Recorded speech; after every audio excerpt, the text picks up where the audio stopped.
cambiato negli ultimi giorni perché sono arrivati due giocatori. Joronin, Izes,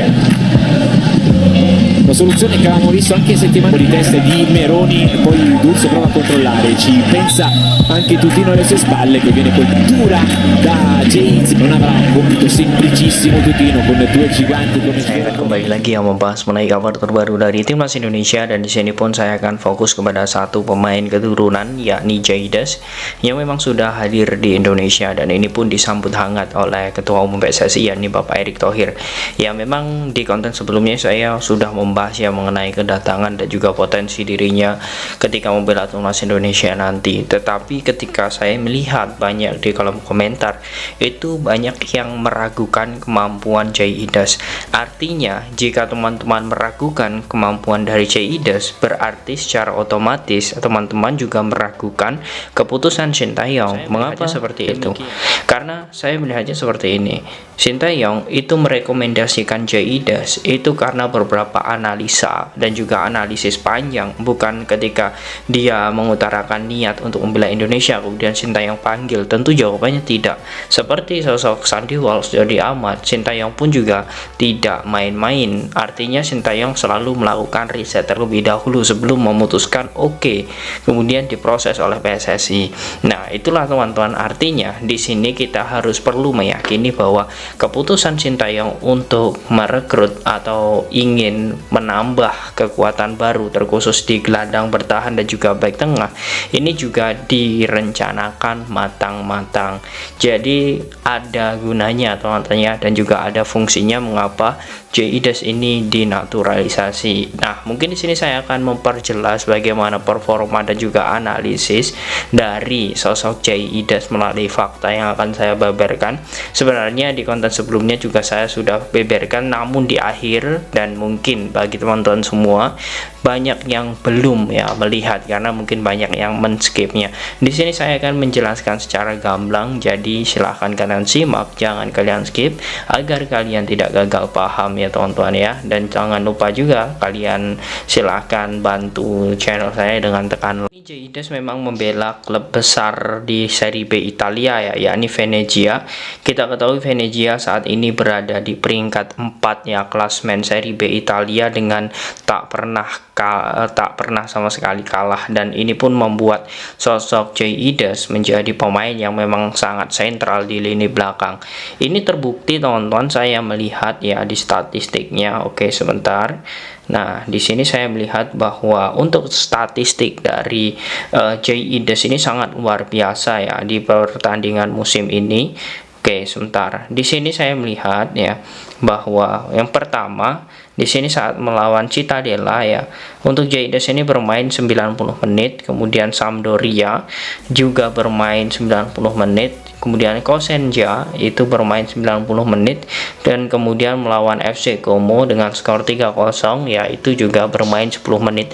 Artinya selama 4 laga beruntun ya Jaides ini sudah melakukan pertandingan dengan baik, dan ini bisa menjadi masa depan yang cerah bagi Jaides.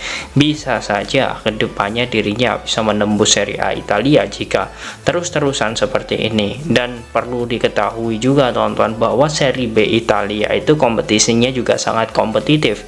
Artinya jebolan dari liga atau jebolan pemain-pemain Serie B ini juga bisa berkembang di liga-liga top Eropa. Saya ambil contoh seperti pemain keturunan Indonesia yang memang sebelumnya membela FC Parma yakni Jadon Osterwolde. Ketika dirinya berkembang, ternyata klub besar Turki yakni Fenerbahce pun meliriknya.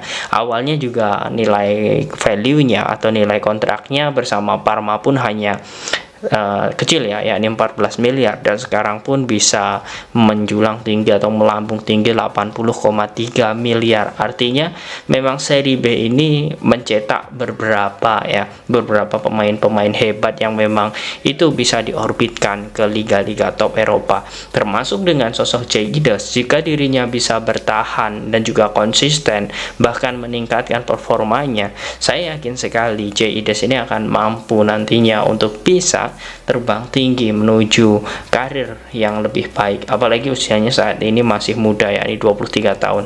Kemudian saya melihat juga di ini teman-teman ya, saya melihat di Piala Italia, saya melihat bahwa Jay Ides ini juga bermain 90 menit ya. Saya melihat di sini bahkan dirinya bermain 120 menit. Dan ini menjadi hal yang sangat luar biasa karena Jay Ides selalu menjadi pemain inti di Venezia. Oke, kemudian yang selanjutnya saya ingin membahas ya, mengapa Shin Tae-yong ini sangat ingin menaturalisasi Jay Ides, karena memang posisi dari Jay Ides ini dibutuhkan oleh Shin Tae-yong. Oke, saya ingin memperlihatkan posisi asli dari Jay Ides terlebih dahulu. Nah, di sini teman-teman, posisi utama di sini adalah back tengah. Nah, artinya Shin Tae-yong di sini saya melihat bahwa ada kemungkinan besar nantinya antisipasi jika memang sosok Jordi Amat ataupun Elkan Bagot ya itu sedikit mengalami kendala. Contoh saja seperti faktor umur, ini bisa menghantui para pemain timnas Indonesia. Ya, kita ketahui kita masih punya Fahrudin dan juga Jordi Amat yang saat ini bisa dianggap pemain tua, dan kita tidak tahu bagaimana 5-6 tahun ke depan sosok Fahrudin dan juga Jordi Amat ini. Tentu sebagai antisipasinya Shin Tae-yong menginginkan tenaga-tenaga bugar yang masih muda. Jay Ides ini bisa menjadi opsi karena memang dirinya memiliki posisi sebagai back tengah, dan biasanya itu bisa ditempati kedua pemain tersebut ya, yakni Fahrudin dan juga Jordi Amat. Sedangkan kasus seperti sosok Elkan Bagot dan juga beberapa pemain lainnya, terkadang kita juga tidak tahu, terkadang pemain-pemain timnas itu terkendala izin klub ataupun terkendala dengan kondisi dari internal dari pemain itu sendiri seperti cedera. Dengan banyaknya pemain-pemain yang memiliki pelapis hebat dan juga pemain-pemain inti yang top, artinya Shin Tae-yong lebih mudah untuk memberikan formasi taktikal yang bagus untuk timnas Indonesia. Jadi tidak ada salahnya, dan yang menurut saya rasional lagi, bahwa sosok Jay Ides ini juga memiliki posisi sebagai gelandang bertahan dan juga gelandang tengah. Nah, di sini teman-teman, artinya kita bisa melihat bahwa konsistensi dari Mark Klok ini ya, semoga saja dibantu dengan sosok Jay Ides. Karena kita ketahui seperti sosok Ahmad Irianto, kemudian Ricky Kambuaya, terkadang performanya naik turun. Dengan adanya Jay Ides di lini tengah nanti, ini akan bisa menjadi solusi permasalahan timnas saat ini. Nah, itulah menurut saya mengapa Shin Tae-yong ini sudah memikirkan jauh-jauh hari mengapa Jay Ides ini harus dinaturalisasi, dan menurut saya ini adalah alasan yang tepat. Kemudian selanjutnya, mungkin banyak bertanya teman-teman, Shin Tae-yong ini kok terlalu dini? Karena Jay Ides ini juga bermain di Serie B dan juga dia pun masih muda. Kenapa harus dinaturalisasi? Jawabannya yang terakhir ini mungkin data yang memang benar-benar akurat teman-teman ya. Saya melihat dari tahun ke tahun ya bahwa Jay Ides ini memang memiliki market value atau harga pasaran yang makin lama makin tinggi, makin lama makin naik. Hal ini karena diikuti dengan performa dan penampilan yang sangat bagus. Ya, di sini saya melihat ketika dirinya bergabung bersama FC Eindhoven ya, ini pada tahun 2019, dia hanya diberikan mahar atau digaji 4,3 miliar. Kemudian di tahun 2019 juga sama di musim keduanya. Kemudian di sini saya melihat untuk musim selanjutnya ya, di tahun 2020 dia mulai naik lagi menjadi 6,8 miliar. Kemudian dia pindah ke Go Ahead Eagles pada 24 Oktober. Dia digaji lebih tinggi lagi 6,52 miliar. Dan di sini untuk tahun 2022 itu sama. Kemudian di tahun 2022 di sini tepatnya di tanggal 8 Juni ya, itu menempati angka 8,69. Dan di sini di tanggal 11 November itu naik menjadi 10,43 miliar.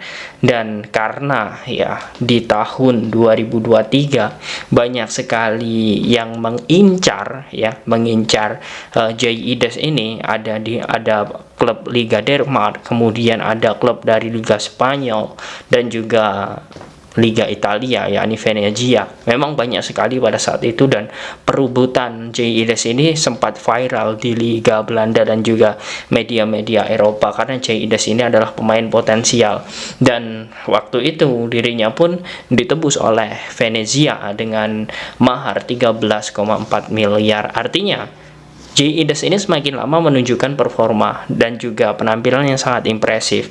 Dengan hal itu, ya, saya melihat bahwa apa yang akan terjadi ke depan yang akan dilakukan oleh Jay Iles ini bisa terus maksimal karena dia mulai mendapatkan kepercayaan diri, dan dia pun mengatakan bahwa membela timnas Indonesia itu adalah cara dia untuk mendapatkan caps internasional. Ya, itu menurut saya juga sangat rasional jika dirinya memang tidak dipanggil oleh Belanda dan dirinya pun ingin mendedikasikan ya bahwa Indonesia itu adalah tanah leluhur, kemudian garis keturunan dirinya dan dari keluarganya pun memang asli orang Indonesia. Tentu ini menjadi hal yang sangat dia syukuri karena dia ingin membela Indonesia.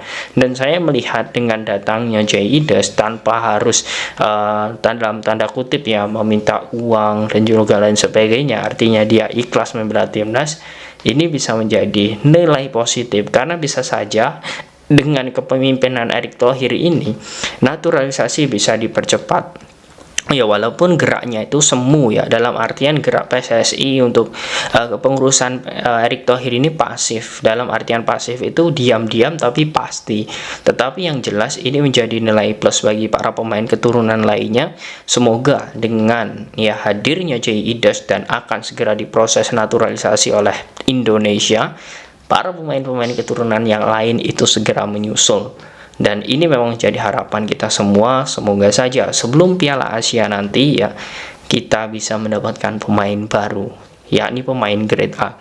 Nah, bagaimana menurut kalian teman-teman dengan statistik dan juga data dari Jay Iles ini? Apakah kalian masih ragu dengan pilihan Shin Tae-yong untuk menaturalisasi Jay Iles? Silahkan kalian tulis di kolom komentar.